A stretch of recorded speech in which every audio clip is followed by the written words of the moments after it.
कितने दिन हो गए अपने पकड़े? ये दूसरा दिन परसों 3-4 दिन हो गए वही ना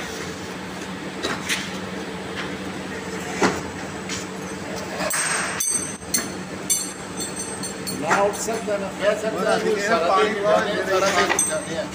ते दीवार ना टेक करके खड़ोंदा है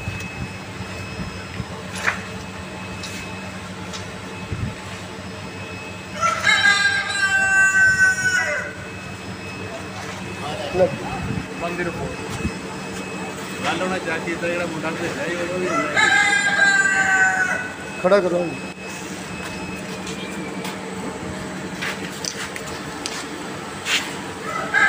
सारा दिन खड़ा हो गया दूसरे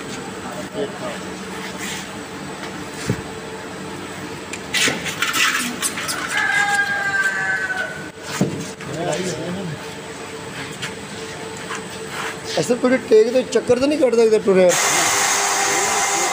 खड़ोंदा टेक ला के थोड़ा एक देखी मैंने भी पता लगे ना एक साइड का फल है जो की चक्कर है यार पता लगे ना ਜਾਂਦਾ ਇੱਧਰ ਨੂੰ ना देखो जी पता नहीं जाता परली अख चेक करो परली अख की नज़र सही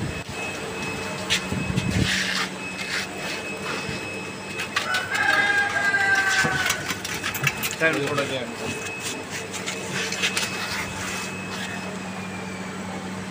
अख खोल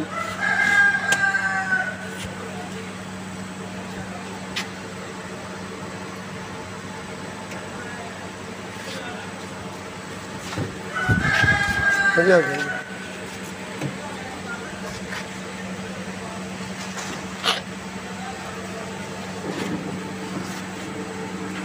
ਇਹ ਥੋੜਾ ਜਿਹਾ ਭਾਈ ਤੋੜਨਾ तो क्या है टेक तो सर जी खिला रहा ਹਾਂ थोड़ा पीछे बराबर जाए तो गल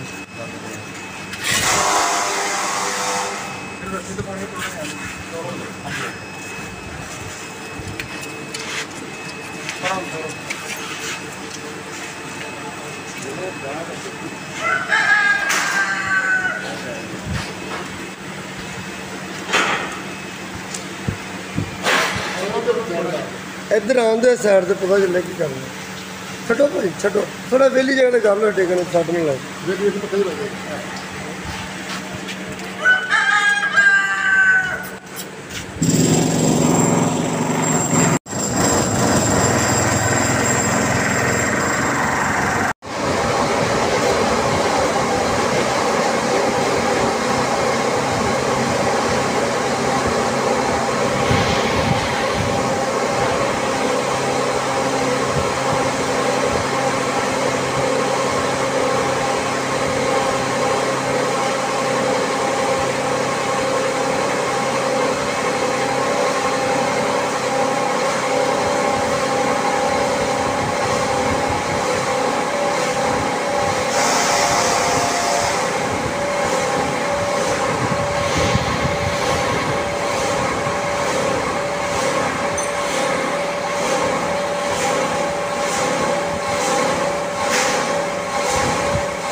ਅੱਗੇ ਤਾਂ ਟੇਕ ਲਾ ਕੇ ਖਲੋਂਦਾ ਸੀ ਨਾ ਟੇਕ ਲਾ ਕੇ ਖਲੋਂਦੇ ਸੀ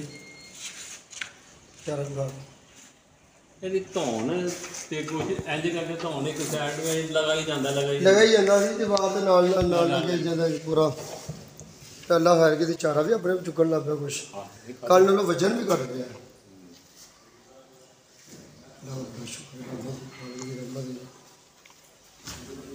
ਬਹੁਤ ਸੀਰੀਅਸ ਕੇਸ ਸੀ ਕੱਲ ਇੱਧਰ ਮੈਂ ਕਿ ਬੈਠਾ ਹੀ ਨਹੀਂ ਉੱਠ ਲਿਆ